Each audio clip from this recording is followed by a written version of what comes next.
Built on Greentree, the debut episode. Josh Darrow, Casey McDermott, Chad Wilson. Wave that finger, Chad. It says it right there. In case you don't see that on the screen, it's me. Yeah. Could we have been given a better hand to play than this one, 41-17 over the Gator? I don't know about you guys. I've been through some dark bus rides from some road games and some bad plane rides. I'm still giddy. I don't know about you. That was fun. KC, for you? No, it was awesome to be there in person, also to watch it happen live, which is awesome. Just go up there, silent the swamp, make all those people go home with their heads down was a beautiful sight to see. All the fans chanting, "It's great to be a Miami Hurricane." You could hear it echo throughout the entire stadium. It was unbelievable. I loved every minute of it. You, Chad, are you torn? Were you any tear down the middle of the heart? I know you have. No, absolutely. No, absolutely elated. I went and watched the game with Ryan Collins, so always fun. He analyzed the offense, analyzed the defense, and back and forth. But it was just an impressive performance. I obviously had us winning the game, but to win it in that fashion in the way that we did, it was 41-17, a blowout by anyone's standards, but it could have been far worse than that. So to dominate an in-state rival like that in your opener on the road in their house, you couldn't have asked for anything more. Thanks, guys, for setting this whole Built on Greentree thing up. Really, really nice. We appreciate it. Yeah, I picked a good time to launch. Yes. Now I will say this: I made you, Josh. Thank you. You have named me the captain and the PD, so I'm going to take full credit. Now, I did make one fatal mistake, and I'm paying for it now. I did not apply the Gold Bond medicated powder, and there it is. I knew it was going to happen. That's the other fatal flaw. No, the disco lights. It's the disco lights. Come on. Where are we at? Hey, oh, my God. Josh, we're partying in the club right now, man. Let's go. We are partying in the club. What's happened to my lights? Come on. There they are. There they are. So I was going to say I forgot the Gold Bond, and I'm a little sore in the spots that no one wants to know about. But let's get into the this is info I would have been fine without. I figured. Thanks for sharing. Well, you made me the captain of the ship. You got to deal with what I want to talk about. But I'm going to start here, guys. We're going to get into some of the X's and O's, but I think you got to credit Mario, right? I mean, just for how he's rebuilt the roster, preparation of his team, any of the offseason conditioning. I know from being at practice, the amount of noise they pumped in and what the players said after the game, that it wasn't loud enough in the swamp to really deter them. The load management of his players. I think if he's going to take, if things go bad, I think you got to give him proper credit when things go right. No, I would agree. I mean, everyone was on his head after Georgia Tech last year, and he took all those bullets. He should be uplifted at this point. We knew that he was putting the pieces in place. The stuff that's kind of behind the scenes that's just not in, a fan's face. It's the stuff that you mentioned, the offseason work, the weight room, the running, the changing the culture and the attitude, and just the intensity levels.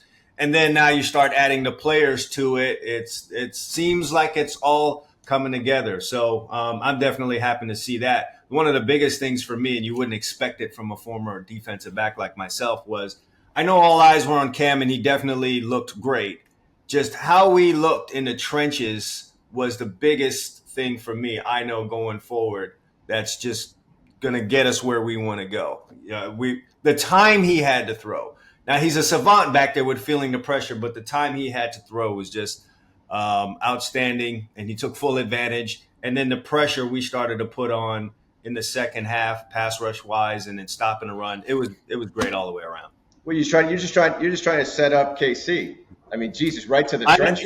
I want to get my O-line talk in before KC takes it over. Feel free to go on about the DBs when you get a chance, KC. Listen, I thought the DBs played fantastic. Those wide receivers had no time to catch any balls or anything. Like, they were all over them, covering really good. But, yeah, the offensive line, I think every coach will tell you can't have a successful team without a front seven that's going to be successful. And those offensive linemen and those D linemen played absolutely out of their minds. I thought they played fantastic. The offensive line, obviously, that's more my realm.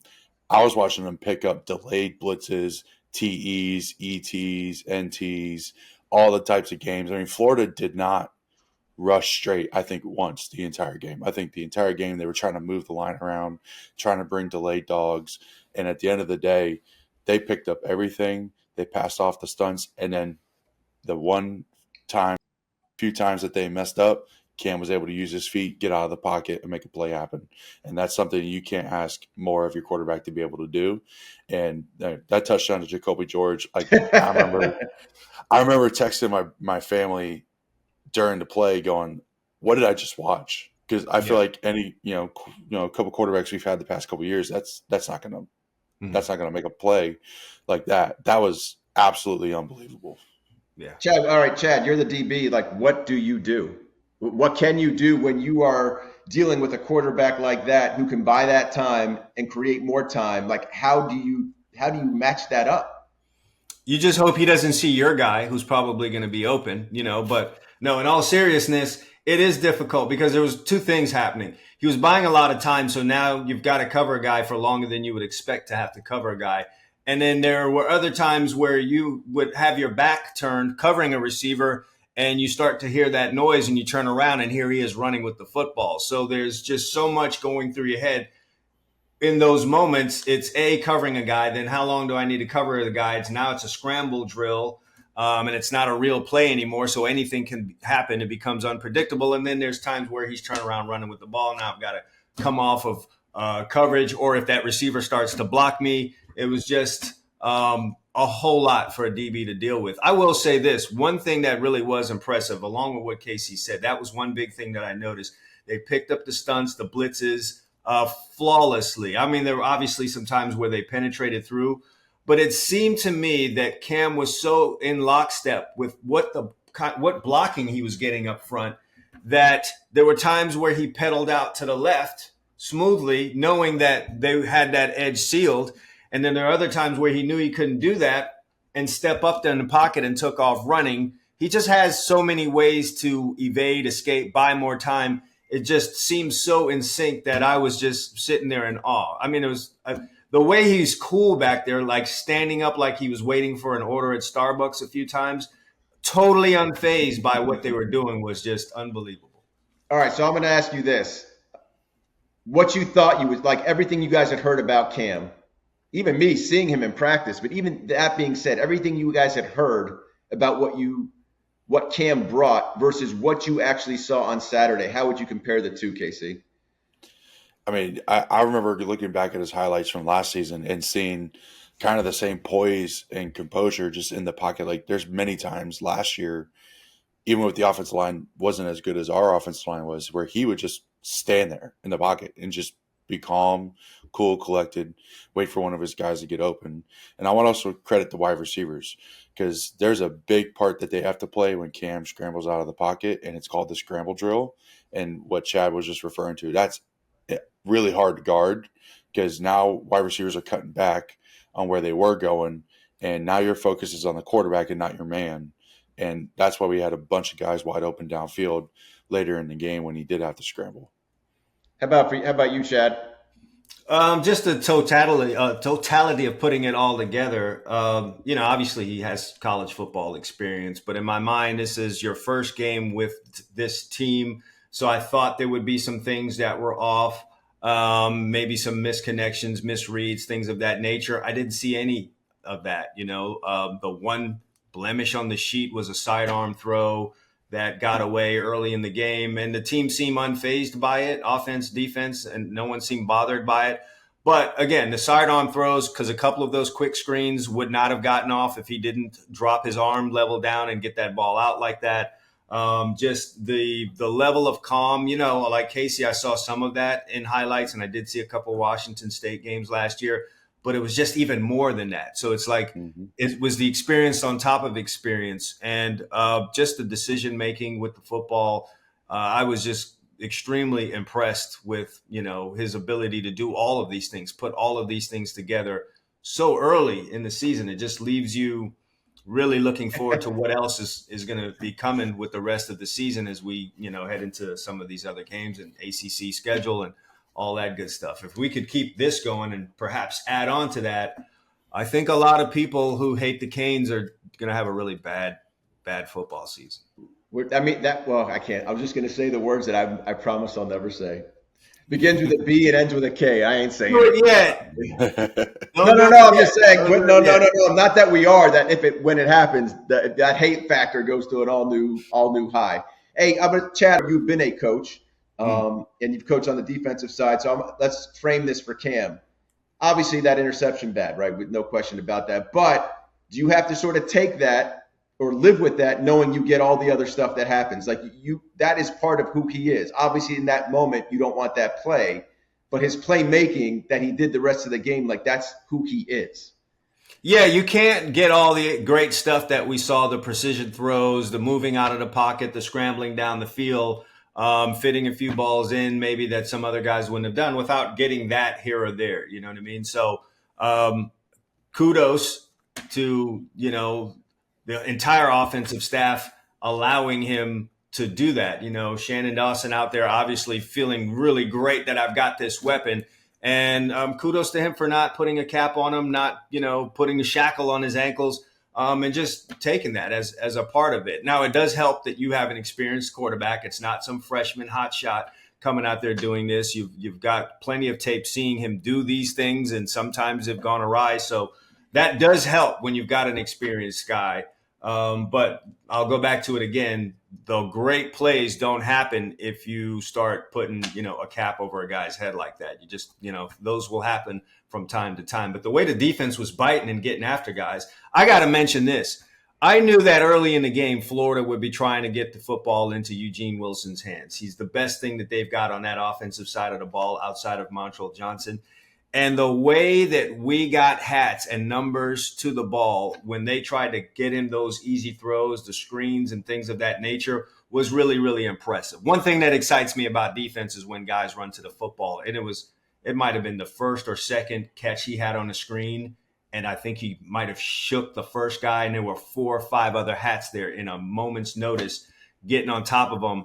I was really excited about that. Oh, here we go, disco Let's go mode. again. Let's I feel go. like music should start Let's popping go. over. Let's go. Hey, we back. Don't shut us down. Don't shut us down. Hey, for both of you, Casey, and I'll start with you. Actually, I'll probably make this a two-parter. So we'll start with this.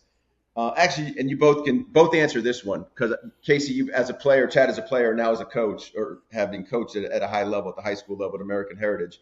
I think one thing that when you talk to the coaches about Cam, yeah, it was everything we've discussed, but there was also an attitude, there was a mentality, a toughness, right? He's got some, what about him, right? Like not shaken, like. I think the right word is called swagger. Swagger is one of them. I was going to use another word that started with an S, but I'm going to just help the editor out here in post production. Miami's response, how they responded, how they handled, the pick. Defense comes back on, holds them to 3. When they bust the 71-yard touchdown, they come back and score a touchdown. That hasn't always been the case with Miami of recent lore. Mm-hmm. What did you two make of just seeing that resilience on the road? Things are going right, get a little rocky, and Miami didn't really seem to be phased. Casey, you. I mean, I really watching the interaction coming off the sideline from the offense and onto the field from the defense. You can see the defensive guys going, "Hey, we got you. Like we're going to take care of this. We're going to make sure that we don't give up more than 3 points." And that's exactly what they did. And that was huge. That's a huge moment in the game, like you mentioned. In the past, that may not have happened. That may have turned into a touchdown. And now the offense is like, dang, like we just really put our defense in a bad spot. And now their mood's down. But the camaraderie they had as a team to come together and be like, no, listen, we got you. We're going to go out there. We're going to make the stop. Y'all are going to get the ball back and march down the field and score a touchdown. That's exactly what happened. And to watch that, that's something that a lot of teams try to accomplish, and they just don't. It becomes hey, we gave up that touchdown because the quarterback made a bad decision throwing across his body going against the field. Like, you can't do that. You got to be able to pick your boy up and tell him, we got you. We're going to get this done. We're going to make this stop, and you guys are going to get the ball back, and you're going to make a play. And that's exactly what he did. And to see that throughout the whole game, and I want to go back to something Chad talked about, the bodies flying down the field, not just on defense to make the tackle, but on offense. There's a play in the fourth quarter where every single offensive lineman was 30 yards downfield pushing the pile. That is very rare to see. That is guys going, I got you, and I'm gonna have your back no matter what. And they rushed down the field to make sure that they were on the film. That's something that every offensive line coach will tell you. They want to see guys down the field at the end of a play pushing piles because, I mean, with them pushing, they got an extra 5 yards out of that play. In a tight ball game, that's huge. Those extra 5 yards can make a big difference. So for them to be doing it at the end of the game when they're already whooping ass and they're still rushing downfield to make it happen, that for me was a great sight to see. Chad, just real quick, does it sound like Casey was cheering a little bit there at the Swamp? Yeah, I don't think he sat down, I think he was there the whole time. That raspiness. I do remember that play, and it struck me too to be doing that late in the game. I just had visions of like Jimmy Johnson talking in the locker room when we're going to play Notre Dame, and he's like, pour it on them. We're going to pour it on. So, that's what it looked like the guys were doing. They just wanted to make something memorable. I think that's some records were broken there. I think that's the most points Florida's given up in a home opener. Worst loss they've had in a home opener. I think we tied the most points scored against Florida in this rivalry. So they were going for it all right there. And they, just had no plans on stopping. So far as what Casey was talking about, I think the response and those kind of things are built in the off season. You see guys going through the workouts, doing all of the tough work. You don't see guys slacking off, trying to quit, trying to pull out of workouts and things like that. All of that accountability stuff really starts happening in the off season. And so you do that for these moments because at some points in the season, you're going to run into these things. There'll be an interception. There'll be a fumble. There'll be a pick six. There'll be things of that nature, a busted play, which we had in the game also for a long yardage or a long touchdown. And then, if you have accountability that's built up in the offseason, it's real easy to go up there and say, hey, I got you. Another thing, too, is, though, we did come out good. So that first series might have been 9 plays or so. 11. So you feel good defensively, like, all right, we got a quarterback. Even if we get into, even if the momentum swings and we end up behind, we got a guy that could get us back into the game and get us back the lead. And on the other side, if your offense watching, you see that defense running around and biting and getting after guys, you feel like, yeah, all right, we make a mistake here, they'll be able to hold it down. It's the world's not going to fall apart. So it helped that situation that we had success early on, I feel.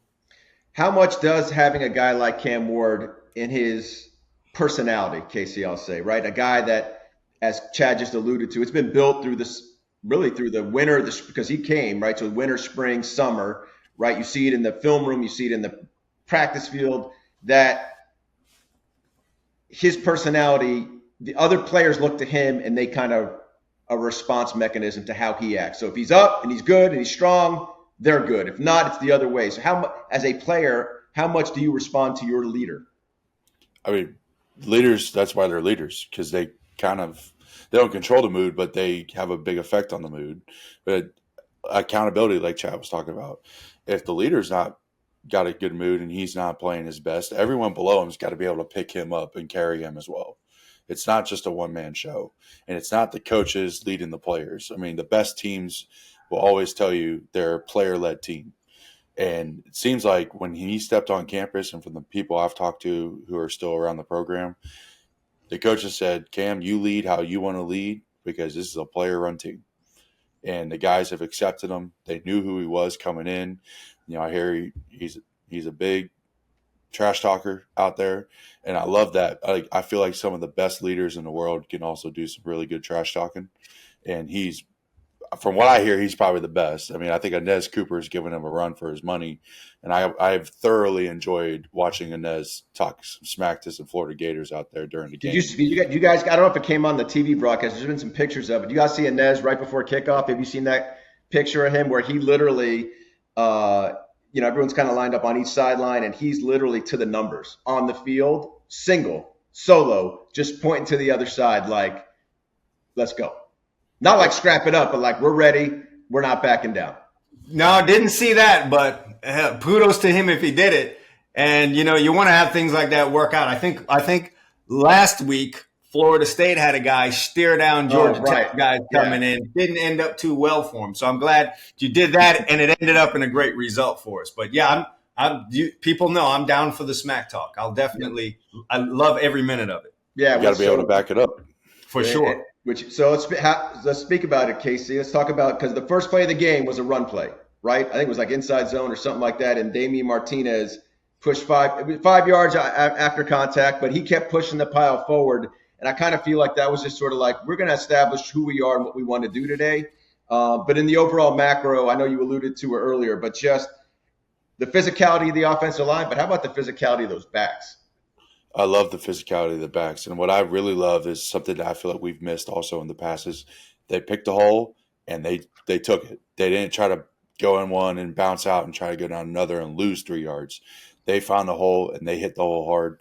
And I love, like you said, first play of the game, 3 yards in a cloud of dust is how offensive linemen like to play football.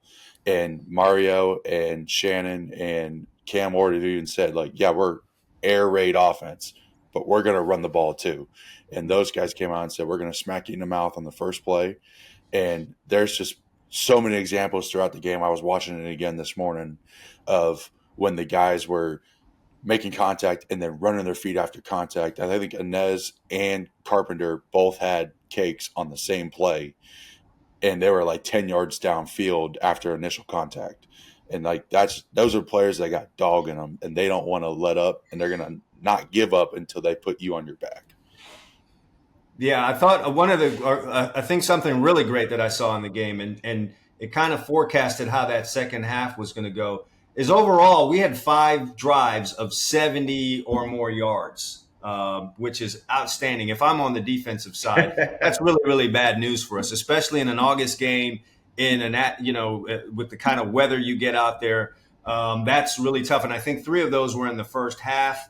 They were and there were 9 play drives. In the second half, that's going to wear thin on guys, especially if you're going in with a lead. So I didn't feel good for Florida in that second half after seeing something like that. And if we're able to do that, Here we go.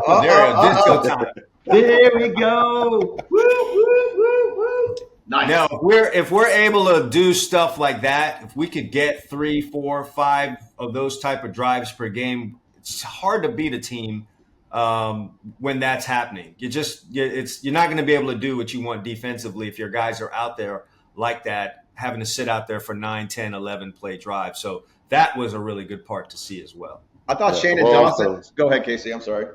I was going to say one thing is strategically, we played this game absolutely perfect.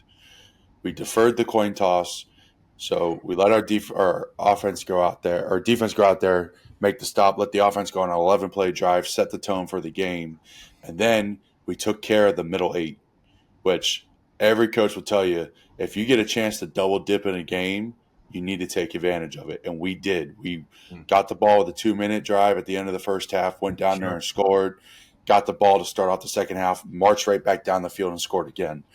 Yeah. When you win the middle 8, I think the odds of you winning the game go up by at least like 60, 70% if you win the middle 8. I talked to Lance Guidry briefly, and just to allude to that, they actually, both Shannon Dawson and Lance Guidry, play such a premium on the third quarter. Right now, they got that touchdown going in after the long run, but he's like, as a defensive coordinator, if I can shut out the other team in the third quarter, 2 things happen. If the game's close, we stick in it or take the lead. If we're up, then we have a chance to run away, essentially. And that's exactly what happened. And that was huge. I want to give Lance Guidry some credit. Yeah. We were good in the trenches, but we didn't get sacks in that first half. We weren't really getting pressure in that first half. And so, first of all, we got to give some kudos to the guys in the back half there. They were covering, doing well, and kind of forcing the issue, because I did see times back there where, Florida had time to throw the football and they just couldn't find someone. They couldn't find the throws they wanted down the field. They either had to dump the ball off or take off and scramble. But then in the second half, we started getting through that offensive line, started getting pressure, started getting sacks, and then that just really got the ball rolling. And then, eventually an interception, we put the starting quarterback out. But whatever adjustments were made at halftime for that third quarter that Lance Guidry talked about, they really did their job there as well. So not just the players who, we talk about a lot, but the staff did a really good job there as also.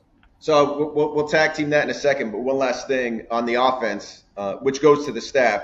I thought Shannon Dawson had answers because I thought at the beginning, in the first half, the run sort of set up the pass, kind of established, the mood of the game. But I thought when they were in zone, between his play calls and Cam's playmaking ability, they were just finding either sitting in spots, moving the spots, and Cam and his receivers were kind of just in tune. But in the second half, I think Florida played a little more man and dialed up some pressure, and you saw the dump off to Fletcher, kind of a tight end release to Arroyo. I think Cam might have got out on a scramble. And Chad, if you're in man, like you were saying before, when do you know that you're kind of in trouble, right? That something's coming up behind you. And I just thought Shannon Dawson, I think he had a really good feel for the game. Horton too on a fade that he just laid right in there on the sidelines. That a beauty. That was beautiful. That was. Yeah. So it's like you're scrambling, you're doing all this other stuff. Oh, and you're going to make pinpoint throws too.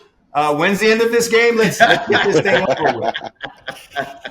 For sure. Absolutely. Yeah. I think the complexity of the plays too were genius. I mean, there was a couple plays that stood out in my mind of like, wow, those are like the RPO to Arroyo. It was only about a 10-yard gain, but there was an RPO to Arroyo, I believe in the second quarter, where it was an inside zone going the opposite way, and he just hit him. He was a crosser going across the backfield and just looped out to the out there in the flat, and he was wide open.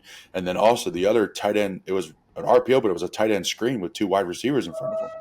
Like, I haven't seen something like that. That was very impressive. I thought that was awesome. Great complex play design. But all those plays have plays off of them. So, yeah, you can't lean in too hard. You know what I mean? Yep. I thought the wraparound, the touchdown that we I might have been the second rushing touchdown I think that we had, the one with Mark Fletcher, the wraparound kick out and then turn it up in there. If you let Mark Fletcher get his shoulder squared like that, going up the field, there are not a lot of people that's going to stop him from doing what he wants to do. It's a minimum 5-yard gain and, probably more. Looked like an old school scissors play with no pullers. Yeah, just great stuff. And the first touchdown was good too, because they ran a quasi mesh, right? And I think it was the safety you had a running back in the flat. Cam, I will say this too. Cam used, with all the playmaking, there was some discipline stuff he did that was good too. Like he used his eyes to move some guys around. That safety had the hold, and I think there was either a miscommunication or he's thinking, do I got the guy in the flat or I got the guy crossing? And it was great to see Cam McCormick score a touchdown. I don't like the jokes because I've talked to him and I know him, because that kid, all he wants his 4 years. He just wants his 4 years to play ball, and I thought that was a super special moment. And after the game, him and Mario had a nice, that big old hug. They've been together at Oregon. I thought that was great. Yeah, and no one should have a problem with this kid playing. No, but it's always like he's the old guy, he's the night. But like, dude, if you to know what he's put his body through just to get to the 4 years, and then he wants his 4 like everybody else, and he's willing to be there and play. And I thought that was special. Yeah, I mean, Florida State once had us playing against a 34-year-old quarterback. Yeah. Who should have anything to say? You know what I mean? Absolutely. So let's go, Mr. DC. Mr. DC, Chad Wilson, you already alluded to how the boys in the back end played, since that's your primary position. But early on, Florida took some shots, but Damari Brown and I think Jadaeus Richard, they weren't having it. Yeah, those guys were on point. Obviously, the secondary, if you had to have an area where there might have been some question marks going into the season, it would be that. You lost your two drafted, safeties. Yeah, those are two playmakers that you lost back there, and really the key to everything last back. When you lose a Cam Kitchens, you're going to be rubbing your hands with a little bit of angst going into your next season. So kudos to filling those positions. And getting some playmakers back there. But then the corners held up as well. They did a really good job. Like I said, in the early going, there was time to throw the football, but no one to throw the football to. So I think between all of those guys back there, whether it was Brown, whether it was Porter, all those guys really did a good job back there. And then in the second half, we started getting them to turn the football over. So that's that's what you want to see. You know, I think Harris ends up with a pick. We had Powell also with an interception in the game. So you want to get those stats too when you're back there. I thought they played really, really well. A little bit unsung, you know, because you didn't necessarily get your hands on the ball talking about the corners. It's just I know a coverage sack when I see them. And so there were quite a few of those. Yeah, just watching from the field level in the first half, like Damari Brown, they challenged him. He was there. You know, I think Jadaeus Richard, they went down the field. He was there. And that's not really what Florida wants to do. I think clearly they were trying to get one. You know, can we sneak one in? Yeah. I did. So I'll just make this admission. I always have to go. I mean, we all want to watch the game and study it. Being a sideline reporter, I spend a lot of my time behind the bench. So their plays, I miss a lot of the game in the game until I watch it back. And I think it was yesterday, I look at the stat sheet. If you would have told me Graham Mertz threw for 91 yards, I would have said no, like that number's really low. There's no, like I would have said he threw for 300, but 91 yards. I was yeah, 11 of 20, 91 yards. It's a bad outing by anyone's standards. That yards per attempt, you'll take it. Mr. DC, will you take a 5 yards per attempt? You'll take that every day. I will take anything that I saw on Florida's stat sheet on Saturday. I think the only team to hold them for less yards, less total yards last season was Florida State, you know, at the end of the year. And Florida State had a pretty damn good defense last year. I mean, let's face it, if they have their quarterback, that's a playoff team. That's one of the top 100%, teams. 100%. Right. And so that's the only team that held them to anything close or less than that last year, and we came in and did that. And then, of course, our offensive production, 530 yards. 530 versus whatever it was I think Florida had there. I think 220-something, 30-something. It's 260, and then you take out the one play. Yeah, 71 yards. I don't know what happened. We forgot that edge there. But I think only LSU put up those kind of numbers against Florida last year. So it was a historical beatdown and dragging. Now look at that smile. Look at that smile. I mean, you love to see it, you know, and they just smothered those guys from all edges. And you know, I know everyone's on Florida's head. I've seen the tweets today. We did really reduce them to, you know, a group of 5 team, but let's not act like they don't have talent over there. They've got talented players. Shut it down. Yeah. Shut it down. They don't agree. They want Napier out. Shut it down. By the way, I will say this, man. It's ugly. And now we haven't been in this exact spot, but when they put Lagway in the fourth quarter, there was an eruption of cheers. I was like, they're in for a problem. They're in for a problem. This is already the narrative. Look, as someone who's sat through his fair share of Florida Gator games in person and been through a lot of back and forth offensively, there's always a quarterback controversy seemingly going on there. Since 15 left, and we know who 15 is, they just have never been really totally happy with a guy. They had a year with Kyle Trask, but it's always been put the other guy that's in on the bench, put him in the game. And so seems like they have that again. And Mertz might not play this week, so God forbid if Lagway goes in there and lights it up against Sanford, as he should. That's just another problem the Gators are going to have going through their season.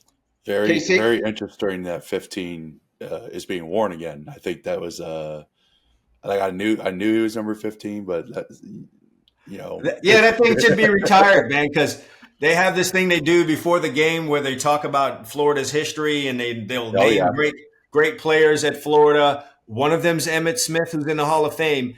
But when they say 15, the place erupts every time. Every time. If you have a statue, like your number should be retired. Like if you got a statue, your number should be retired. It's one of those things. I mean, like living up here in Jacksonville, I mean, he's all over the place, and I played with him. I was in a locker room with him. I mean, in Florida football, that is, top tier. I think they played his halftime speech 5 times during the game, trying to get the troops. Yeah. So Casey, you heard that thing before the game, like it's what it means to be a Gator. And when they say 15, oh my God. No, Casey, what happened, Casey? They played that speech so many times. That's why they all left. Exactly. Hey, real quick, Casey, from a Lance Guidry standpoint, so I'm putting you at your place of your home place, which is being an offensive lineman. I think last year, at least, look, we only got a 1-game sample size, right? So Lance I know Lance was on the podcast I do for UM, and he says one of the things he likes to do is he likes to mess with the brain trust, and he'll call that the two guards, the center, and the quarterback. And so last year he pressured a little bit more. He probably didn't have the depth and maybe the size on the defensive line. This year, the hope was to not have to pressure as much, and he didn't send as many guys this game. But he did change the picture a lot. Like he'd have guys on the line of scrimmage, you drop guys out, you don't know who's coming, which guy are they coming, are they going, who's dropping, where they're dropping. So as an offensive lineman, what complexities that provides. It's very complex. I mean, a lot of the fronts, you see, you probably got from Mike Zimmerman in the NFL, a lot of those overload fronts, those double linebacker mugs, single linebacker mugs. And now you're talking my language, bro. We're talking mugs. We're talking mugs. How about dogs? We got any dogs? No, we got a lot of dogs. You saw them all play on Saturday.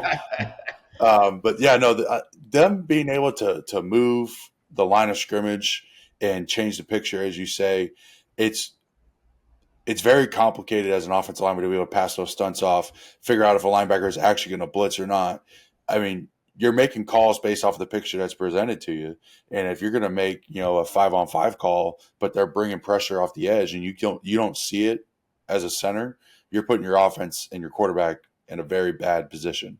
I think the sack that Kiko had, he was mugged, dropped back into coverage, and then looped back around. And as a guard, you don't see that. All you see is the guy drop back. So now you're looking around, and now this guy's in the backfield making a sack. I mean, that's very hard to read as an offensive lineman. And I think versus what our offensive line did, I mean, I thought Zach Carpenter was spectacular in being able to pass off games because of how quick he was able to react to the movement. He was able to see the movement happen before the ball was even being snapped. And whether that's him picking up on their calls and what they say to each other, him reading the safety rotation in the back end to realize that there might be pressure coming from a different direction. But the way that we passed off the stunts in games and the blitzes and the late blitzes that we picked up compared to how Florida's offensive line did was night and day. I mean, we were, like you said, not a lot of pressure at the beginning of the game, but as the game wore on, the more and more they got tired, the more and more we changed the picture, the more and more we got to the quarterback. I think that's part of I think this game, laid out beautifully in terms of like if you want to strategize the strengths of Miami, right? Like they captured the middle eight, like you said, KC, and then one of their deepest positions is defense, even without Ruben Bain. One of their deepest positions is defensive line, and you kind of saw as the game unfolded, right? They had to play close to 10 guys on the defensive line, maybe more, right? And Tyler Barron, shout out to Tyler Barron. Oh my God. But so I remember the first especially now in the portal, right? I don't see this team. I don't see them in the spring, but I lock in and then I kind of walk away and then I come back. First day of practice. Who's number 9? Tyler Barron. I like that. I mean, 9's a good number at UM. Yeah. 9 is a good number. 6'4", 6'5", and he's a great kid. But, he started, you can't handle the waves that Miami came. And Florida's playing from behind. I will say this, one of the things that really helps, and Casey can attest to this, and being able to handle those stunts and things of that nature in the game is when you have a defense that does those things on a regular, you're seeing it a lot in practice. Mm-hmm. And you'll have those days, especially in the spring or early in the summer, where you're not actually game planning for your first opponent. And you have these things going on, and it's offense versus defense. And you have those losing days on offense, and you're getting your ass completely chewed out in meetings or whatever. You're doing something extra because the defense really got after you that day. You missed the stunts, you missed the pickups, and it motivates you to fix those things instead of just walking into the season where all you saw were guys in gaps and they rushed those gaps and that's all you saw. You didn't really see any stunts. You didn't see any of that stuff. And yeah, you're going to game plan against your opponent. You'll see it on film, but you're going against a scout team that's doing it, and it's never really at 100%. I don't know that always prepares you, but if you're seeing this kind of stuff full speed in the spring, in the summer against your first unit, it really does prepare you for seeing that in a game against an opponent. So I think that helps, that you have that kind of defense going against your offense every day. Yeah, I think that's a big part about this podcast, Greentree. Like everything begins and ends with Greentree. Mm. You got to be able to go out there and do everything you're going to do in the game on Greentree. And at the end of the day, yeah, they may have gone against some scout players, but if we're that deep on our defense, on our defensive line especially, those guys who are going to be coming up next are going to be running the cards for the offense. And Sure. I promise practice ain't easy when you're going up against guys who are that good. So that's a great. So the Saturday before, I guess a week ago Saturday, they had an amazing. It was a high tempo, a lot of work. One scout team looks. It was intense. It was good. The scout team's wearing the Gator blue jerseys, and you start looking at the scout team, and to your guys' point, like some of those notable freshmen, they're playing scout, right? So we talk about recruiting creates better talent, which creates better production, which creates better competition. But what also really does is, and you guys heard those stories, right? Like Frank Gore would be on scout team back in the day, eating everybody up. So when you get better looks in practice because you have better players who are on scout, I mean, you can't buy that kind of preparation. Yeah, it really does help, to get the great looks, because what's happening on that practice field, what's happening on Greentree is rehearsal. And I think one of the things we talked about when we first got together to do the show was just the level of competition you would face throughout a week, making things easier for you on game day. And look, people can take this however they want it. All right. Might be us beating our chest. Should I mark this clip, Chad? You better mark this. But there were times where it looked easy out on that field on Saturday. Especially if you like, we'll take a play where Cam runs through that line and he's looking over his shoulder and he walks out of bounds. The defensive guy in me looked at that like, damn, y'all gonna let that go? Yeah, like I'd even as a DC say, hey, one of you guys get a 15-yard penalty. I got y'all, but that's BS. You can't have that going on. But it just felt easy, and that just lets you know that when they're going at each other during the week, the competition must be stiff for you to go out there on game day and just have it look like that. And then I do also remember Mario saying, might have been in the post-game presser, talking about the cohesion and the collaborative nature of his two coordinators and just how much that means. And I think some of that is what we're talking about here is how they work well together, in practice and preparing for games. And we saw some of that, and hopefully we can see it for the rest of the season. Last thing on the defense, and then we'll get into probably, I think, Chad's favorite topic. I can't even believe I saved this for. Oh! Woo! I should get a DJ back behind me. It's got to happen at some point. The tackling, right? I mean, after those deep throws down the field for Florida that were incomplete. Florida doesn't really play that game anyway, so they're a short to intermediate. Trey Wilson, move him around, get him the ball, maybe some jet sweeps, little pooch pass, whatever it is, flats, whatever. But Miami tackled. They didn't really have any busts or missed tackles, so they limited all that yard after catch or yards after touch. Yeah, I'd already mentioned how we got numbers to the ball. So if that first guy did miss, there were several other guys there to get in there and wrap you up. But yeah, the tackling is solid. And so that's just another, piece to the defense that is what you need if you're going to be solid going throughout the year, because you're not always going to be able to get numbers there, So that first guy is often going to need to get the guy with the ball down to the ground. So it was good to see that. All of this stuff I don't know how bad Florida is. Is Florida that bad, or are we just that good and we just reduced this team to USF? Ooh, I'll tell you what. I'll tell you this. That was the, and I said this earlier. Now I made Don Bailey has a home in Vero, so that was the pit stop, and I'm telling you that 3-hour ride back, even the ride home the next morning by myself, I don't think I've been that happy in a long time. I swear on my life, it was so fulfilling. And even the locker room the locker room was a party. And I opened this by saying, giving credit to Mario. I also, in a way, like, I'm just happy for him. He's worked his nuts off to and it's not finished, and he's not happy, and he's not satisfied. And sure. By the time this thing airs, it'll be stop talking about the Gator. But how he works. He is relentless on all fronts, and just that he got to enjoy the fruits of all that 9 months leading up to that. That's not that you have to savor the moment just for in this industry. For me at least, you got to savor that. Absolutely. I agree with that. And I mean, I think Nick Saban talked about it on game day before. It was like fan bases want to like harp and go all over coaches because they're not winning right away when they get on campus. And you have to look at the situation they take over before you make that kind of judgment on how fast they can turn a program around. And we knew what we were getting in Mario Cristobal. We knew we were getting a relentless recruiter who was going to bring in and change the culture of the program, which is what we needed. But that takes time.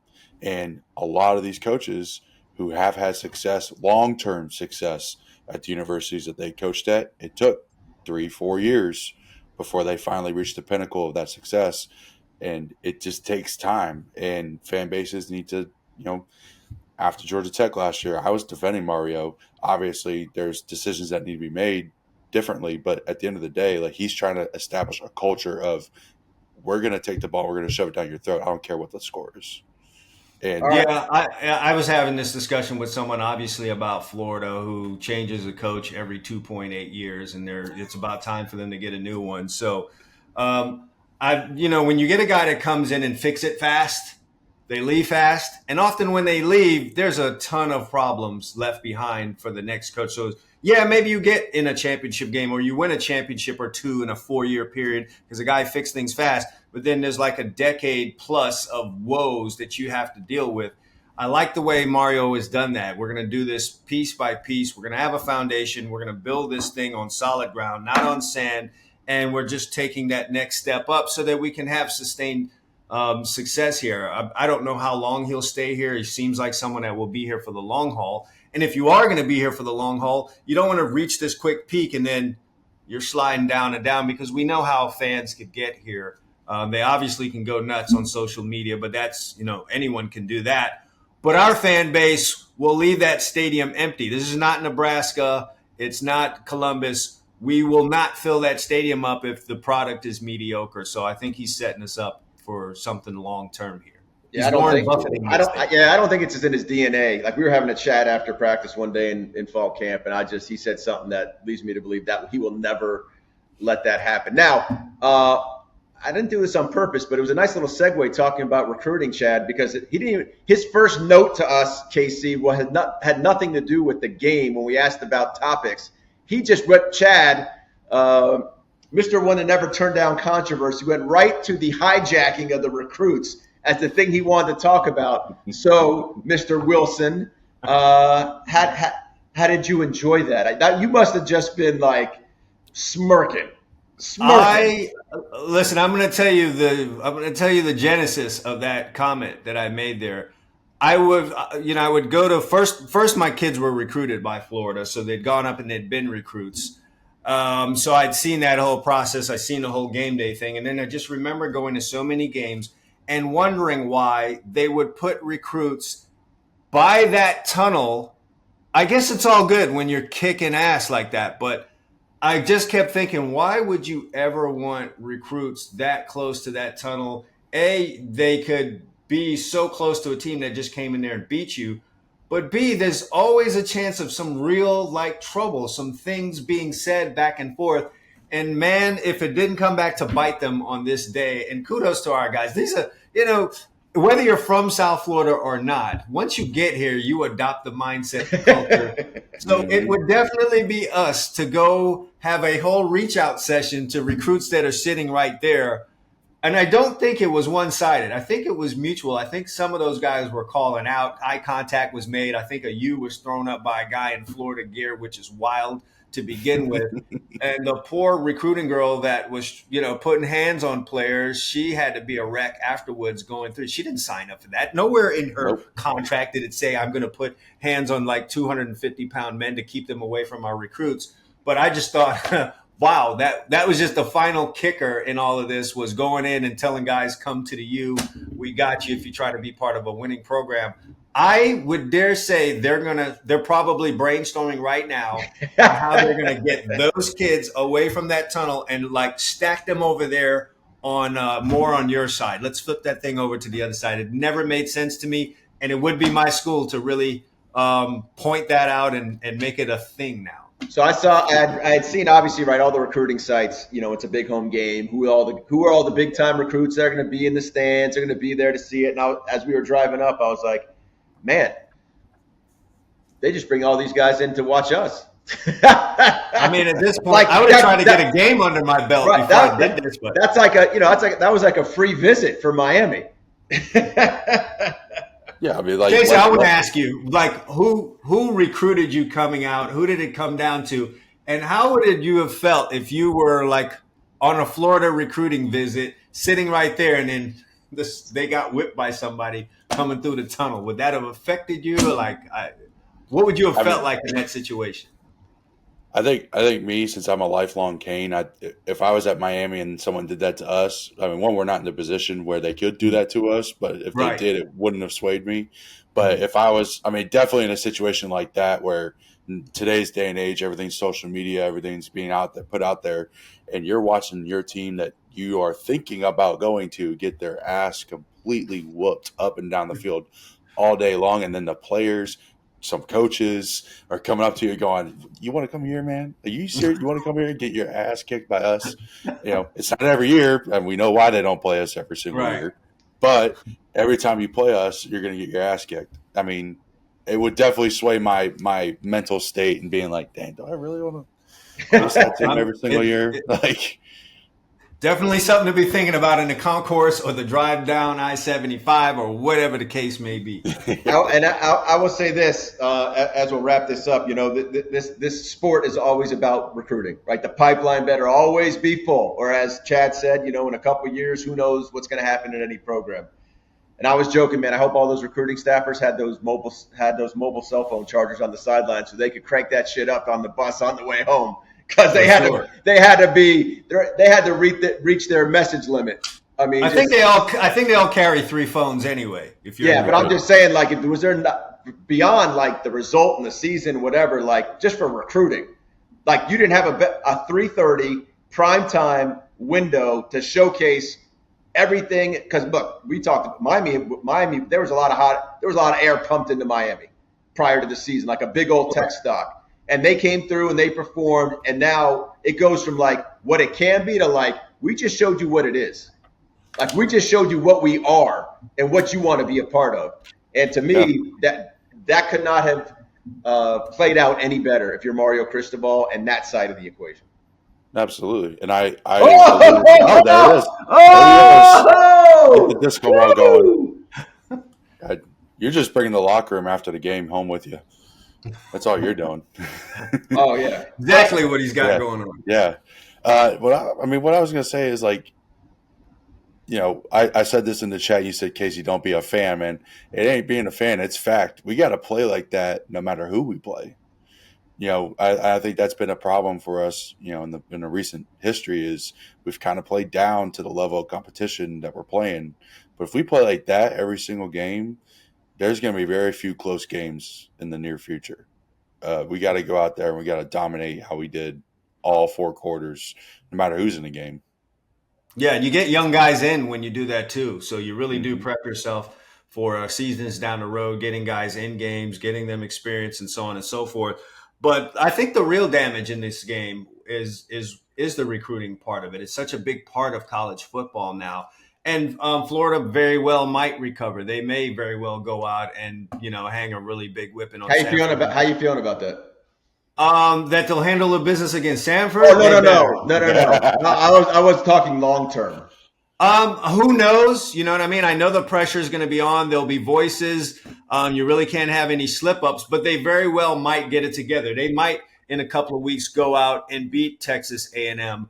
And then beat Mississippi State and be sitting there 3-1 and kind of try to put this in the distant past. I do have one request out of Florida is do not lose that UCF game because I don't want to hear the Central Florida Knights. Seriously. And don't want to hear it with the false claims of a national. I don't want to hear it from those guys. No. But anyway, getting back to the point here is that, they may get their act together, but they'll never be able to undo what recruits who are considering both schools saw on Saturday. They won't be able to undo that.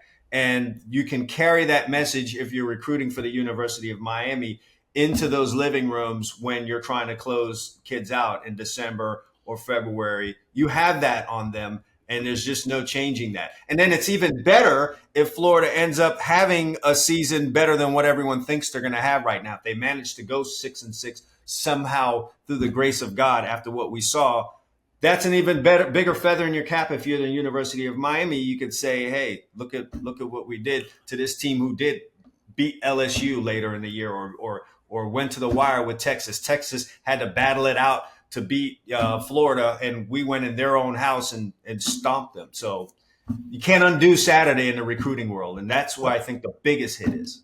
I think we got a new strategy for recruiting also is when I was in high school, and it's probably still going on, is they send you a postcard, and one side's Miami Stadium, empty, going, this is who you're going to play in front of. On the reverse side is their home stadium. I so badly wanted to take a photo of that stadium in the fourth quarter and send it and put it on a postcard and say, this is what the stadium's going to look like when we whoop your ass.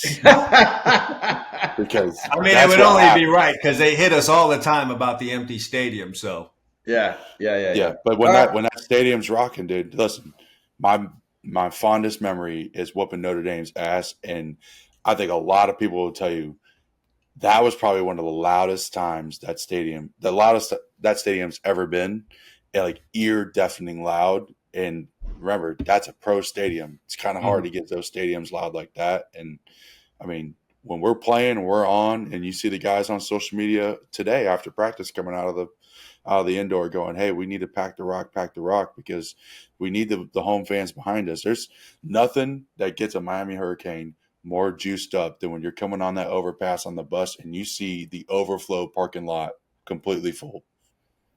That changes your whole attitude. That's definitely good to hear. That's definitely because I don't know that experience, and I don't profess to say I've been to all the University of Miami games.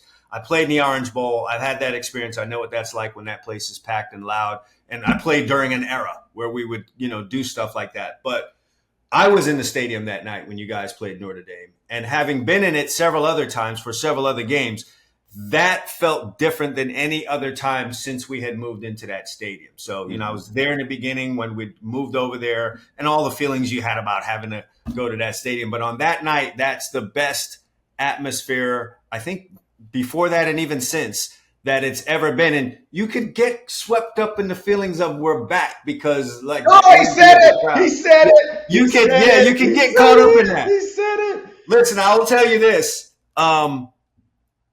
There's all these other programs, but there's nothing like winning at Miami. There's nothing like storming out through that fog and that crowd is going, because our crowd sounds different when it's packed in there than anywhere else's. As someone who's played against it and played with it, it just sounds different. When a guy gets hit, when a bomb drops on somebody, on an opponent, it just sounds different in South Florida than anywhere else. So if we can just get that back going, I feel sorry for a lot of people in college football. Big time. All right, fellas, we knocked it out. I only had the lights go out a handful of times. I'm going to try and get out of here. Hey, look, you're going to talk yourself into it happening again. Last call. Built on Greentree. And then next week we got Rod Mack joining us. So, he's just filling the recruiting pipeline. So that we got all the problems solved, right? Yeah, there we go. We got Rod. So, but I think he's flying back from playing a game because that's, he doesn't play here. He's too good to play here. He's got to take his team. He's got to take the Ravens, at a state to get some competition. So, fellas, Chad, KC, it's been awesome. Built on Greentree. First episode. Hope everyone will enjoy it. And hopefully, I don't think they'll enjoy it quite as much as they enjoyed Saturday. But, if we come like remotely close, I'll be happy. Yeah, looking forward to it, man. Hoping you guys tune in. Subscribe. All that good stuff. Let's go, baby. All right. Go Canes, baby.